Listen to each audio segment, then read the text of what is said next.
노화에 따른 방광의 변화는 풍선 같던 방광이 타이어처럼 변한다라고 생각하면 쉽습니다. 젊었을 때 여러분들의 방광이 500ml 정도를 담을 수 있는 크기라고 생각해 보는 겁니다. 그리고 나이가 들면서 방광의 크기가 300ml 정도로 줄었다고 생각해 봅시다. 방광의 크기가 40%나 줄었으니까 평소와 같은 양의 소변이 만들어진다면 소변을 보는 횟수가 거의 2배까지도 늘 수가 있을 겁니다.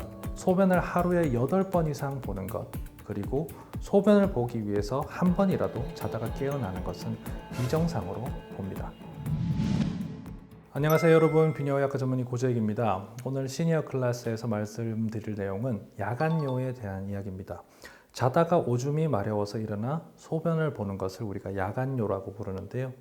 평소에 자기 전에 많은 양의 물을 마시거나 늘 자기 전까지 술을 마시는 분들에겐 이건 자연적인 현상처럼 느껴질 수도 있습니다.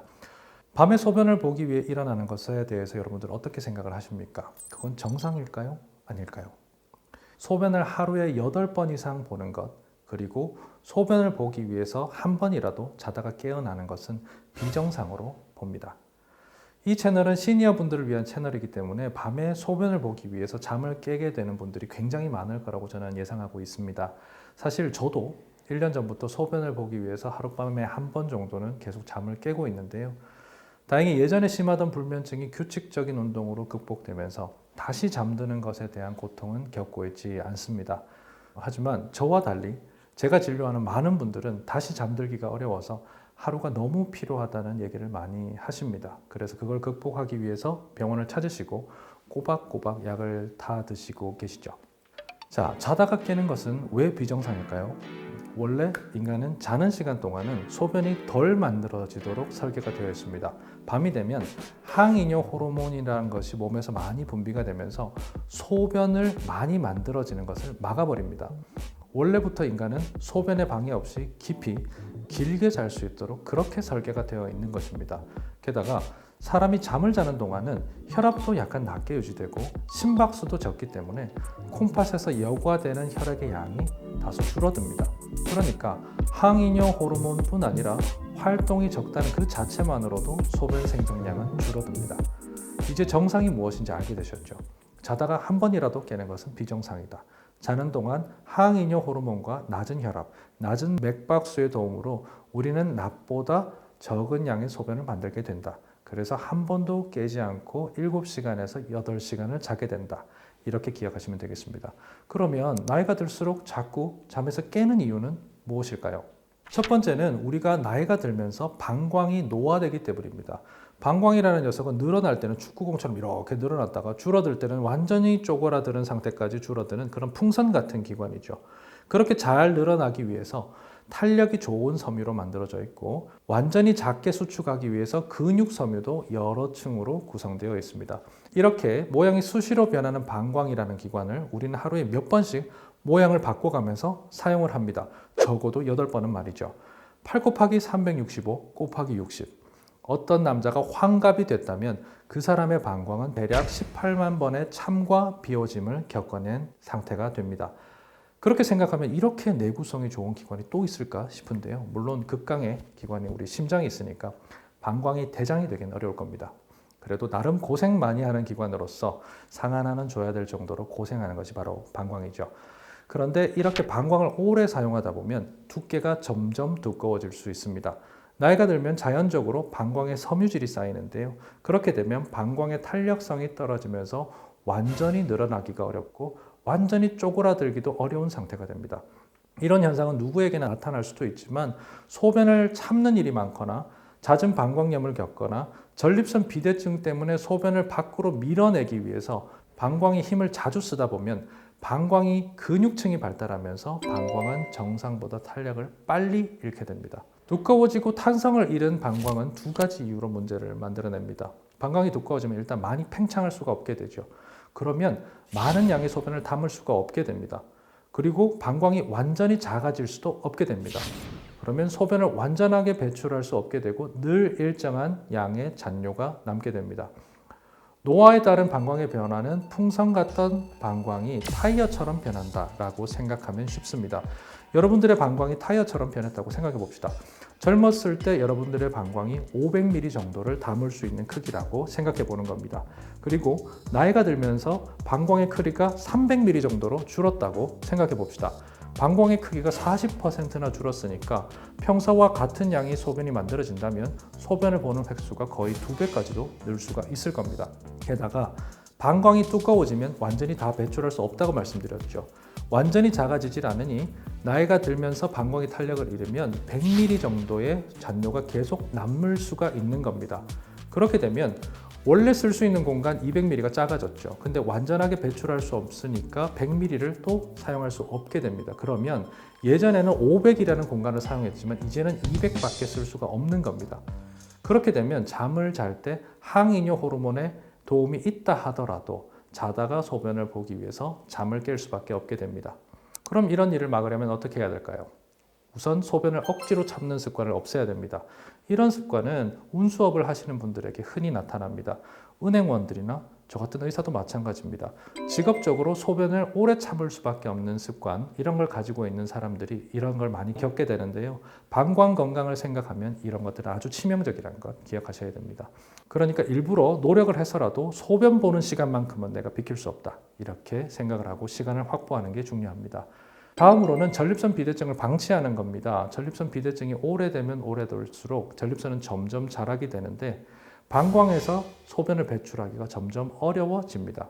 그러면 힘을 줘가면서, 방광이 힘을 줘가면서 소변을 배출하게 되죠. 이런 압력을 만들어내는 게 바로 방광의 근육입니다.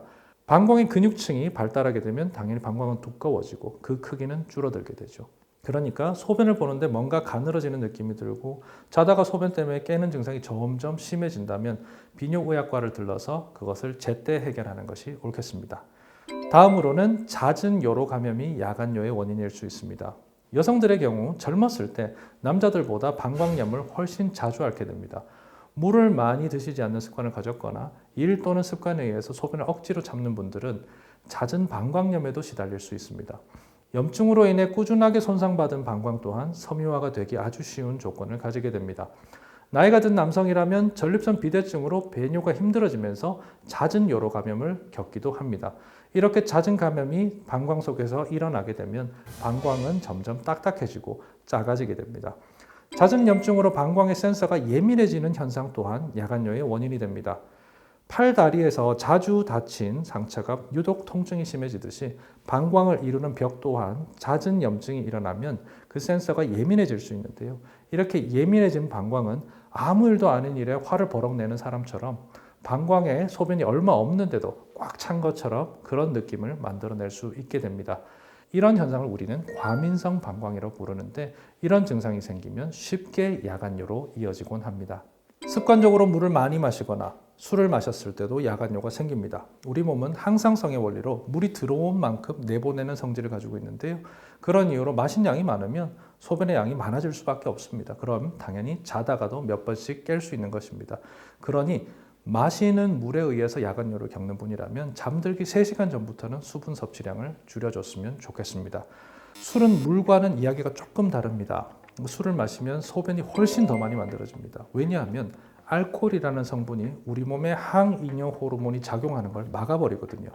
마신 술이 항이뇨 호르몬으로 하여금 콩팥에서 소변을 재흡수하고 농축하는 작용을 막아버리기 때문에 소변의 생성량이 많아질 수밖에 없습니다. 게다가 술은 100% 알코올이 아니죠. 많게는 95%가 물입니다. 그래서 술을 많이 드시게 되면요, 소변량은 평소의 3배, 4배까지 만들어지기도 합니다. 음주로 인해 배출해야 될 과잉한 수분도 많이 들어왔고 알코올이 소변의 농축 과정을 완전히 막아버리니까요. 당연히 탈수가 올 때까지 소변을 만들어주고 다음날 술에서 깨면 강렬한 갈증을 느낄 수밖에 없는 그런 상태가 되는 겁니다. 야간에 평소에 3배의 소변이 만들어지면 야간요라는 현상은 당연한 것이 되겠죠. 오히려 안 깨고 계속 자는 사람이 이상한 사람이 되는 겁니다. 마지막으로 나이가 들면서 항이뇨 호르몬이 부족해지는 분들이 있습니다. 원래는 그 호르몬의 작용으로 야간 소변량이 적어져서 자다가 잠을 깨지 않는 건데요. 나이가 들면서 이런 부분에서도 문제가 나타날 수 있습니다. 그런데 항이뇨 호르몬이 부족해서 소변량이 많아지는 것은 본인이 조절할 수 있는 부분이 아니죠. 자기 전에 물을 덜 마시거나 평소에 소변을 오래 참는 습관을 피하는 등 자기 노력으로 바꿀 수가 없는 부분입니다. 이런 경우 마치 시력이 나빠지면 안경을 끼는 것처럼 호르몬이 부족해서 자다 깬다면 이걸 자기 전에 약으로 먹어주는 방법이 있습니다. 이제 야간요가 어떤 것이고 어떤 원리로 생기는지 조금 이해가 가시는지요? 이렇게 야간요가 생긴 분들이라면 병원에 오시면 의사들이 어떤 부분을 도와드릴 수 있는지에 대해서 이제 알려드리겠습니다.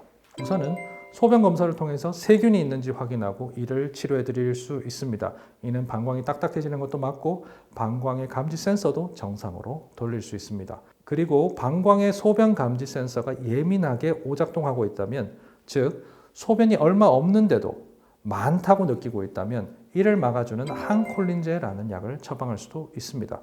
작아져가는 방광으로 1회 배뇨량이 적어진 그런 분들은 다소 방광의 여유를 만들어 드리는 그런 약을 쓰기도 하고요. 항이뇨 호르몬이 부족하다면 약으로서 그것을 보충해 드리기도 합니다.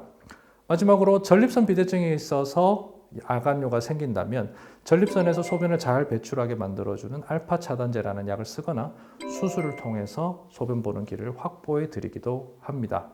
그런데 이런 의사들의 치료도 만능은 아니라서요. 젊은 때의 방광으로 완전히 돌려드릴 수는 없습니다. 보통 많게는 3번, 일반적으로 한두 번 정도의 야간요를 줄여주는 게 전부일 때가 많습니다. 싹 다 사라지는 분도 있지만 약효를 거의 보지 못하는 분들도 있습니다. 평생 선크림을 한 번도 안 바르던 중년 남성이 피부과로 가서 20대 피부로 돌려달라고 말씀하신다면 그게 이루어지기 힘든 것과 마찬가지입니다. 증상이 너무 나빠지면 돌릴 수 있는 폭이 좁아지니까요. 증상이 어느 정도 시작될 때 그때 서둘러 상태를 파악하고 정상으로 돌리려는 노력이 굉장히 중요한 겁니다. 자, 오늘 시니어 클래스에서는 중년에서 시작되는 밤의 불청객, 야간요에 대해서 다뤄봤습니다. 여러분들의 건강한 생활에 도움이 되는 정보였길 바라면서 오늘 영상 마치겠습니다. 저는 다음 시간에 또 뵙도록 하겠습니다. 감사합니다.